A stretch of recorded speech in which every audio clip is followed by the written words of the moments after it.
Can you believe the history behind themed restaurants? Now, if you lived through the 90s, there's a great chance that you have vivid memories of these themed restaurants, especially if you were a child visiting these magical places. The 90s were a peak time for themed entertainment in restaurants. It seemed like they popped up everywhere. Even your favorite chains had some sort of theming during this time period. Whether you loved Planet Hollywood, the Hard Rock, or Rainforest Cafe, there seemed to be something for everyone. Let's take a deep dive through the history of themed restaurants. Theming around specific food styles has been around since the early days of restaurants. However, a unique theme started to show up during the 1800s, specifically in France. These French restaurants realized that they could not only differentiate themselves with food, they had to set themselves apart with unique aspects. These themes would be anything from the devil to criminals to even heaven. For example, Café du Bon, or Cafe of the Penitentiary, was created in 1885. The concept was that the waiters were convicts with fake balls and chains around their legs. It would lean into the concept that they were in a penal colony in the South Pacific. The popularity of this concept would grow throughout France, and the idea would spread throughout the world and into the United States. Due to themes, it would become more apparent for restaurants to set themselves apart. This would specifically begin during the growth of the automobile, as people had more ability to travel and get to new locations, and they would need a reason to stop along the way at these restaurants. Restaurants wanted to draw people in with unique aspects or unique theming. Due to the new tourism bug, this meant novelty architecture for buildings would be brought about. Like restaurants like the Brown Derby in Hollywood, it would capture people's attention when they were driving or walking by. This would bring people into the restaurant for a unique experience. These types of locations would pop up all over the United States. Anything from dinosaurs to unique architecture to pull people in so they would eat at their restaurants. As time went on, so did the growth in themed restaurants. One prime example came in the 1950s when Americans became fascinated with Polynesian culture. The restaurant Trader Vic's would be opened by Victor Bergeron, who wanted to jump onto the popularity of tiki culture. This restaurant would become the first true chain-themed restaurant in the United States that leaned into a unique aspect. The Trader Vic restaurants would reach over 25 restaurants throughout the world. They were a very popular restaurant and had a unique novelty that appealed to people all throughout the United States and into other countries as well. The original location would be in Oakland, California, eventually moving to Emeryville in the Bayfront. This restaurant was considered to be one of the first successful themed chain restaurants in the world. And fun fact, they're also credited with inventing the Mai Tai.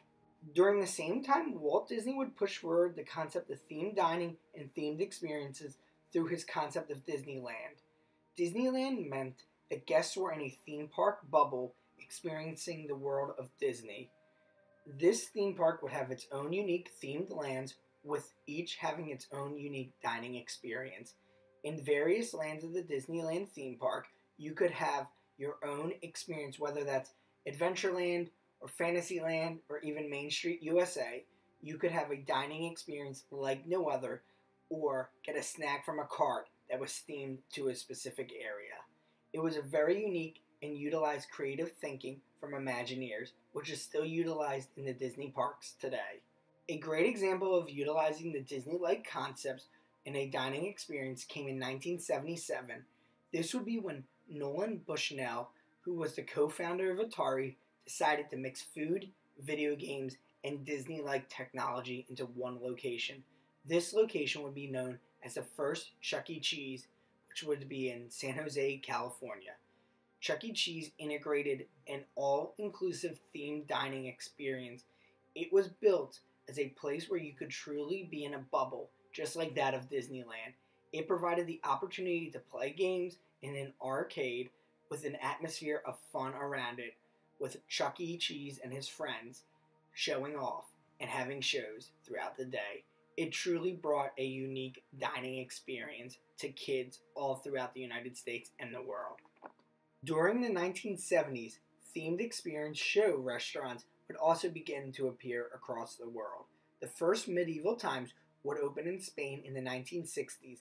The show would take place on founder Jose Montanier's farm in Spain. He built a food venue with an entertainment aspect. He wanted to tell stories of the French and Spanish medieval history. They would utilize the magic of storytelling mixed with jousting entertainment to build out a medieval world. It would finally cross the pond into the United States in Orlando, Florida, right outside of Walt Disney World in 1983, which would open the door for great success throughout the world and the United States for medieval times. Throughout the 80s and 90s, there was a growth of celebrity-backed museum style of restaurants, a place where you could go and see memorabilia from your favorite musicians, actors, or even athletes. In 1971, the first Hard Rock Cafe would be created in London, England. When it first opened, the Hard Rock would have a unique, eclectic style of decor. However, they would begin to lean into the memorabilia aspect when in 1979, Eric Clapton and Pete Townsend would donate guitars and other memorabilia to the restaurant. After having success in London, they would develop one in Toronto that would have great success as well. This proved the idea had legs. Ownership would continue to expand, utilizing this museum-style aspect of restaurants in major cities or at tourist locations throughout the world. It would be sold to the Rank Group in 1990, which then in turn would be sold to the Seminole Tribe of Florida in 2007 for $965 million. Planet Hollywood would be founded in October 22nd, 1991, with founders Keith Parrish and Robert Earl. The restaurant would have the backing of superstars like Sylvester Stallone, Arnold Schwarzenegger, and Bruce Willis. The restaurant would also get support from many other celebrities and movie studios through donations and appearances. In exchange for these donations and appearances, they would get stock options in the company.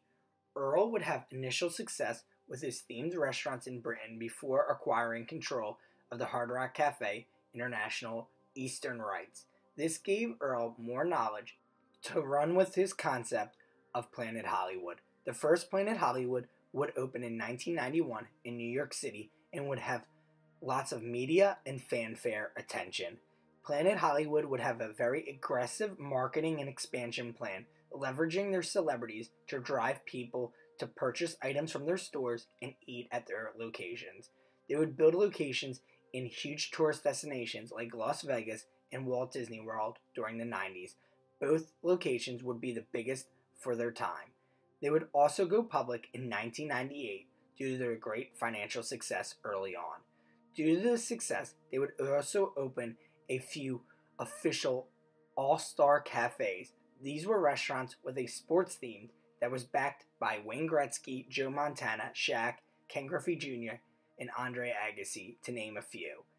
The idea was that a sports-themed stadium cuisine with the concepts of Planet Hollywood and the Hard Rock would be very successful. They would open locations of this in Times Square, Las Vegas, and Disney's Wide World of Sports. Again, leaning into the theme of large tourist destinations for a themed dining experience. One of the most notable restaurants that was themed to come out of the 90s would be none other than now Landry's company's product, Rainforest Cafe. This would be founded in February of 1994 by Steven Schuessler. He came up with the concept of utilizing audio animatronics to showcase animal freakouts and storms inside of a restaurant. Schuessler first tested this out in his own home, realizing that this could have great success. They would build locations in notable places, once again tourist destinations like Walt Disney World, the Mall of America, and Las Vegas. In the year 2000, Landry's would purchase the restaurant and add it to their large portfolio, which gave Rainforest Cafe more of a financial backing. Besides these locations discussed in this video, there were hundreds of other themed dining experiences, whether they were local, national, or outside of the U.S. brands. Everything from Bubblegum Shrimp to Kahunaville, there has been a themed restaurant for everything. What was your favorite themed dining experience? Let us know in the comments below. We'd love to hear it. Thank you again. believable truths.